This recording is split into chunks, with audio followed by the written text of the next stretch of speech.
வணக்கம் என் அன்பான உறவுகளே, எல்லாரும் நல்லா இருக்கீங்களா? நம்ம பிபிஐஎஸ் ஃபேமிலியில் இன்றைக்கி ஒரு சூப்பரான குழம்பு வீடியோ தான் போட போகிறேன். என்ன குழம்புன்னு கேட்குறீங்களா? நம்ம மொச்சக்கொட்டை, வெள்ளை மொச்சக்கொட்டை போட்டு குக்கரில் அவிச்சு குழம்பு வைக்க போகிறேன். அதுக்கு நான் ஒரு 1/4 கிலோ மொச்சக்கொட்டை கடையில் வாங்கியிருக்கேன்.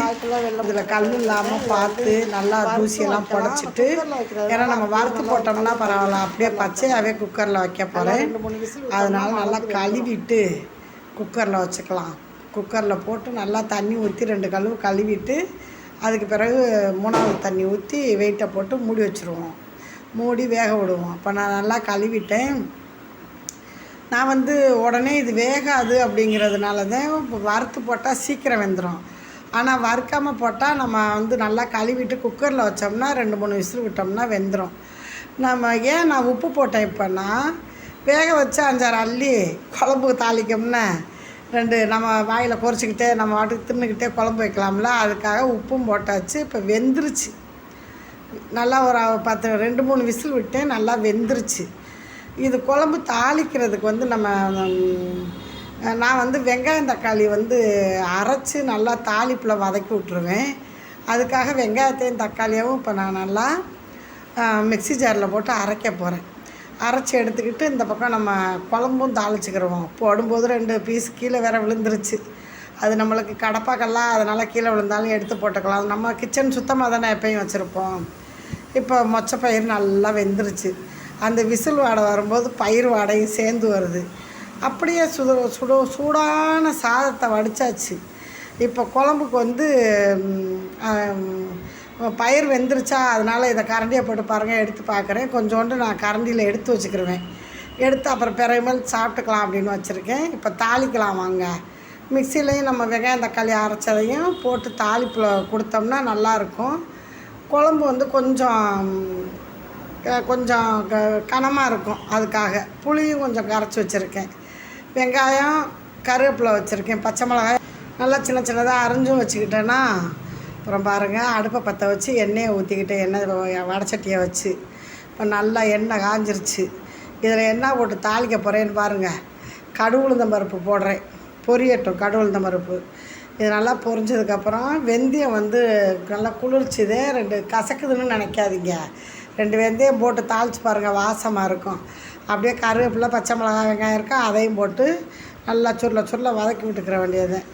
வதங்கினதுக்கு பிறகு நம்ம அரைச்சி வச்சுருக்கோம்ல, என்ன அரைச்சி வச்சுருக்கோம், தக்காளி வெங்காயம் பச்சை அரைச்சி வச்சுருக்கோம்ல, இது இப்படி வதக்கி விட்டு குழம்பு வச்சு பாருங்கள். டேஸ்ட்டு வேறு லெவலில் இருக்கும். நம்ம சுடு சாதத்துக்கு, கஞ்சி தாளித்து கூட வச்சுக்கிட்டு சாப்பிட்லாம், நல்லாயிருக்கும்.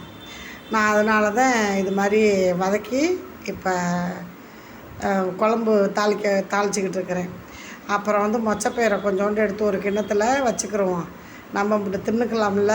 ஸோ எனக்கு அப்படியே சாப்பிட பிடிக்கும். அதனால தான் கொஞ்சோண்டு எடுத்து வச்சுக்கிட்டு இப்போ மொச்சப்பயிறு எல்லாத்தையும் குழம்பு கூட்டுறதில் எடுத்து போட்டுக்கிருவோம்.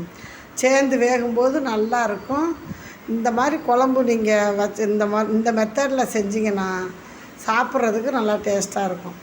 அப்புறம் குழம்புத்தூள் நம்ம தான் வீட்டிலே அரைச்சி வச்சுருக்கோம்ல, மல்லி, மிளகாய், சீரகம், சோம்பு, பெருங்காயம் எல்லாம் போட்டு கடலப்பருப்பு, அரிசி வறுத்து போட்டுலாம் குழம்பு வச்சா நல்லா தடன்னு இருக்கணுமேன்ட்டு வீட்டிலே நம்ம கைப்பக்குவத்துக்கு அரைச்சாச்சு. அந்த குழம்புத்தூளையும் போட்டாச்சு. இப்போ நம்ம புளி கரைச்சி வச்சுருந்தோம்ல, அதையும் எடுத்து ஊற்றிக்கிறோம். ஏன்னா பயிர் மொச்சப்பயிர் வெந்துருச்சு, அதனால நம்ம ஊற்றிக்கலாம். நம்மளுக்கு எவ்வளோ குழம்பு தேவையோ அந்த அளவு நம்ம கூட்டி வச்சுக்கிற வேண்டியது.